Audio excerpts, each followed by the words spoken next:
Kita akan belajar menggabungkan dua buah tabel ke dalam satu tabel. Eh, Tantangannya di sini adalah kedua tabel ini tidak identik. Kita akan mencoba dengan menggabungkan tabel historis saham PT Adikarya dengan indeks sektor properti. Data-data tersebut dapat di-download di generasi oneclick.weebly.com di bagian download. Data properti, seksi properti bisa di-download di sini, ckprop.csv. Sedangkan data saham PT Adikarya dapat di-download di menu. Semua file memiliki extension CSV atau comma separated value. Mengenai bagaimana mengekspor CSV menjadi format Excel tidak akan dibahas di sini dan dianggap kita semua sudah mengerti caranya. Hasilnya nanti akan seperti ini. Data saham Adikarya tanggal 25 Oktober 2012 sebagai akhir dan 2004 sebagai awal, 18 Maret 2004 sebagai awal. Sedangkan data sektor konstruksi berakhir di tanggal 15 Oktober dan diawali di tanggal 4 Januari tahun 2000. Jadi di sini sudah ada perbedaan dari tanggal mulai dan tanggal berakhir. Nanti di tengah-tengah juga akan ada perbedaan. Ada tanggal-tanggal tertentu yang datanya hanya dimiliki oleh saham Adikarya atau hanya sektor konstruksi saja. Oke, kita mulai. Ada 3 cara. Yang pertama secara manual. Di sini kita copy, kita masukkan ke sheet gabungan. Kemudian sektor konstruksi kita lakukan hal yang sama.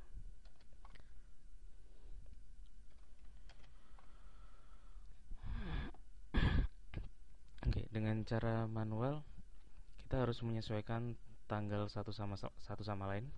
Misalnya di sini untuk oke, kita beri judul terlebih dahulu untuk memudahkan.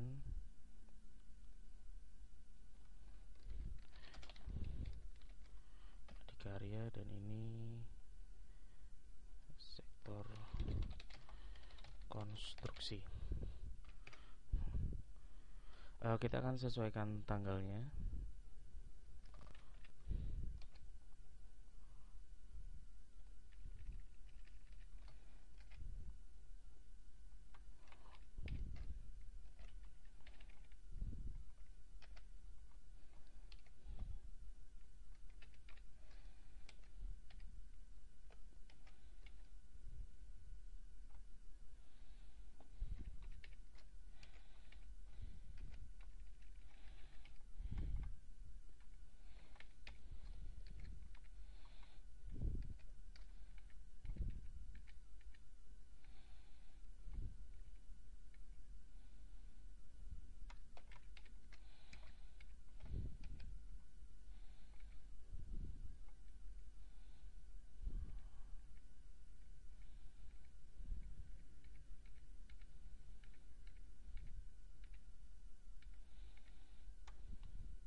Cara ini mungkin cukup cepat dilakukan jika datanya tidak lebih dari 100 baris. uh, Seperti bisa dilihat dari 50 baris saja itu membutuhkan ketelitian yang luar biasa. Jadi tampaknya agak mustahil untuk menyelesaikan pekerjaan seperti dengan cepat dengan cara manual. Di sini ada sekitar 2222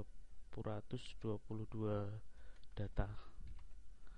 Jadi menggabungkan 2000 baris data secara manual ketika antar data itu tidak identik itu akan memakan waktu yang cukup banyak.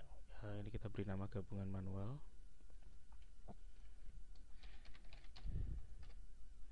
Oke. Cara yang kedua adalah menggabungkan dengan menggunakan lookup.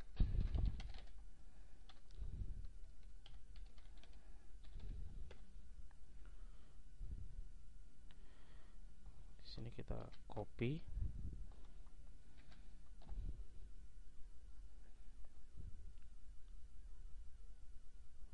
kita beri nama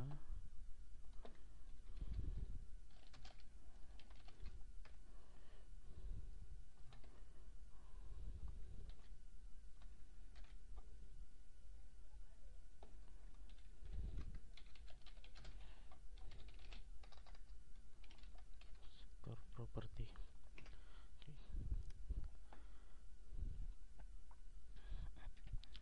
Karena sifatnya vertikal, kita akan melihat vertikal berdasarkan tanggal, maka perintah yang akan kita gunakan adalah VLOOKUP.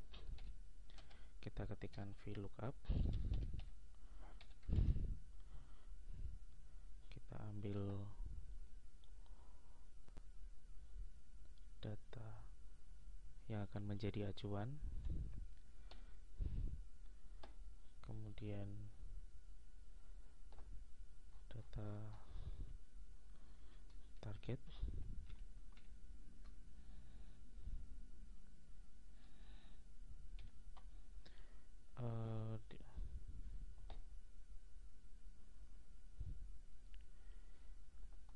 di sini adalah urutan baris karena tadi kita akan mengisi bagian tanggal, maka ini adalah baris pertama, kolom pertama, kolom kedua, kolom ketiga, kolom 4, kolom kelima, kolom ke-6, kolom ke-7, jadi ada 7 kolom.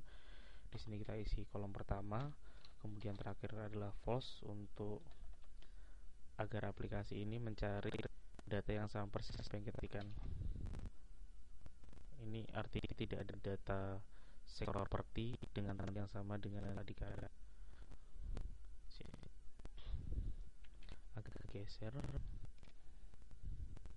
kita kunci lebih dahulu.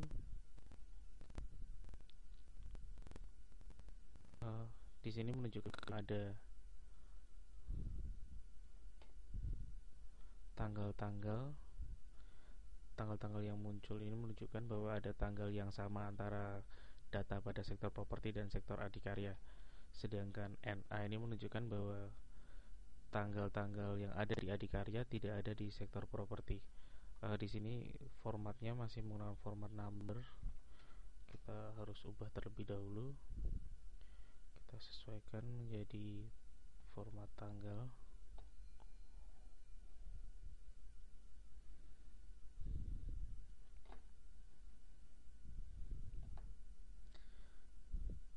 Formula ini bisa di copy dan kemudian kita ganti urutan kolomnya 2,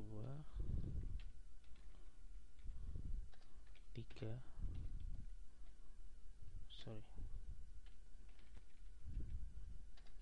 4, 5, 6,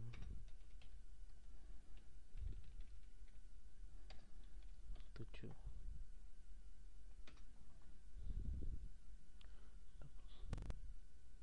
Oke.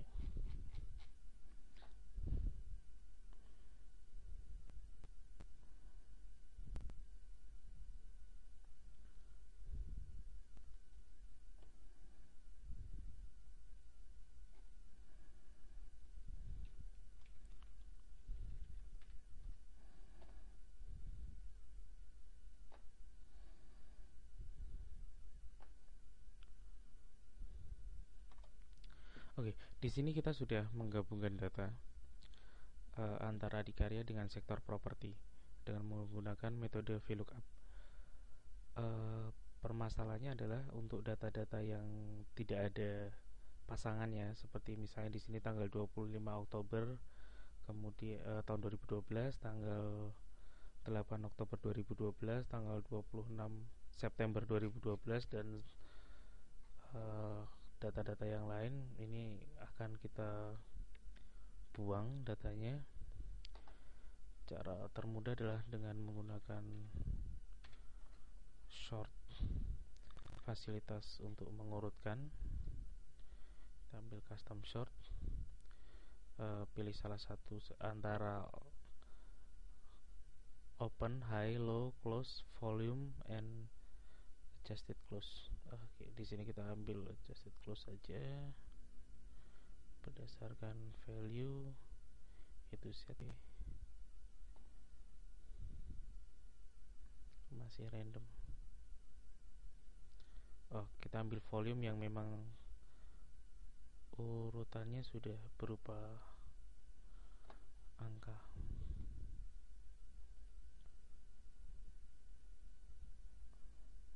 Oke. Ya, di sini bagian yang tidak berpasangan otomatis akan berada di bawah, dan ini bisa langsung dibuang. Karena ini berarti pada tanggal-tanggal tersebut tidak tersedia data untuk sektor properti.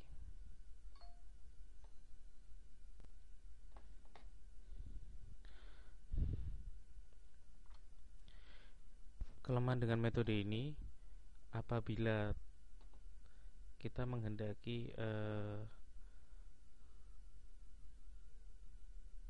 salah satu tanggal menjadi acuan mungkin tidak masalah, tapi seandainya kita ingin dua-duanya tetap ada, kemudian sektor tanggal yang memang kosong di salah satu sisi data itu tetap muncul sebagai NA, maka ini harus dilakukan dua arah. Jadi yang pertama adikarya ke sektor properti, seperti tadi yang kita lakukan tadi adalah sektor properti dipasangkan ke adikarya. Jadi kita harus melakukan dua arah, adikarya dipasangkan kepada sektor properti.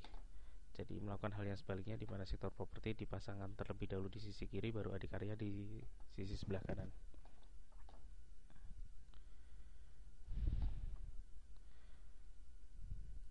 Cara lainnya adalah dengan menggunakan Google Fusion.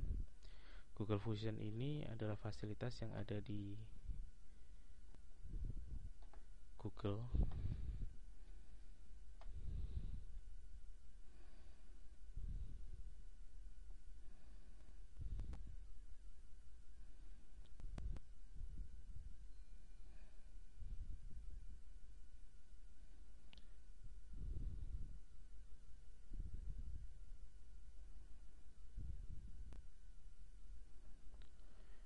Kita bisa mengambil dari file yang sudah disimpan, yaitu file adi.csv dan jkprop.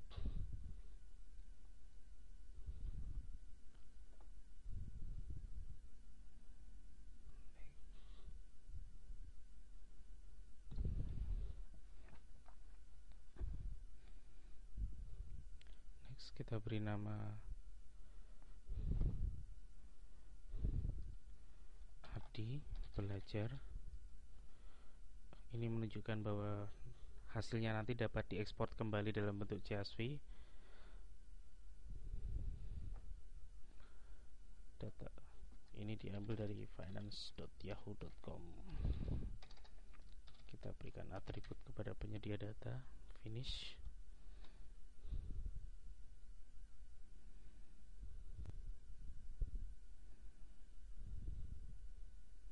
Di sini Google sedang bekerja untuk mengimport data cukup cepat, 2000 baris dapat diimpor dengan cepat. Langkah kedua adalah kita lakukan merge.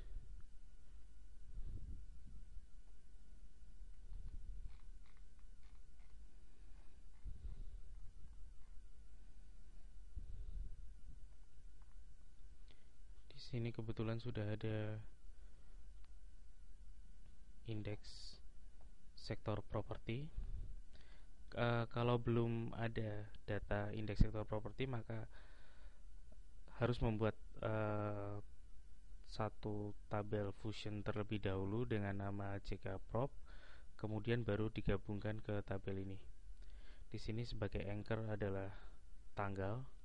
Next, kita akan mengambil seluruh data atau hanya sebagian, bisa diambil di sini.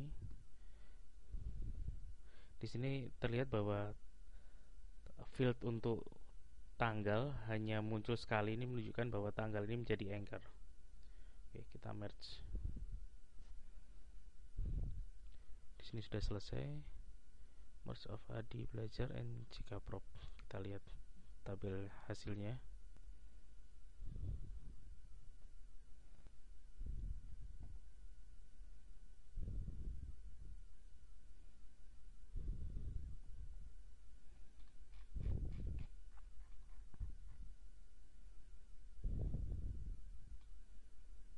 Di sini data dari sektor properti yang kosong otomatis tidak terisi, menunjukkan bahwa di tanggal ini sektor tidak tersedia data dari sektor properti.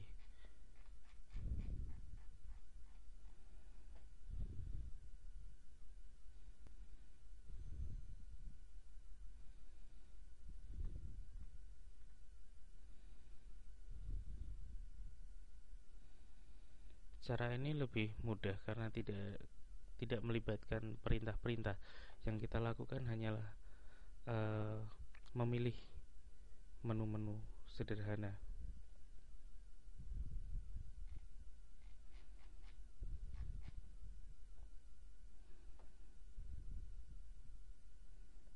Di sini belum seluruhnya bisa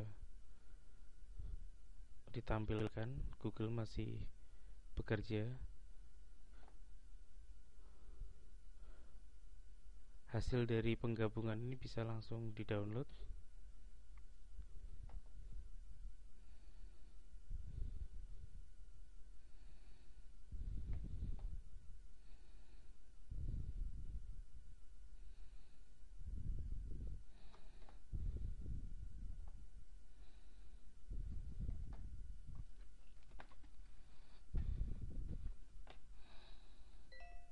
Kita kembalikan dalam bentuk tabel seperti semula.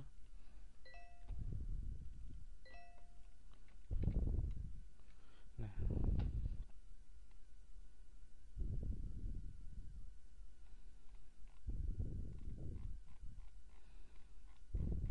cara ini lebih cepat untuk diaplikasikan dengan risiko kegagalan lebih kecil, terutama untuk data-data besar. Misalnya kita harus menggabungkan data dengan jumlah baris di atas 10.000, kemudian jumlah kolom di atas 100. Ini sangat membantu sekali.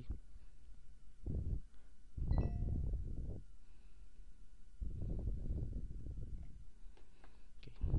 Jadi sekian tutorial belajar menggabungkan data. Terima kasih.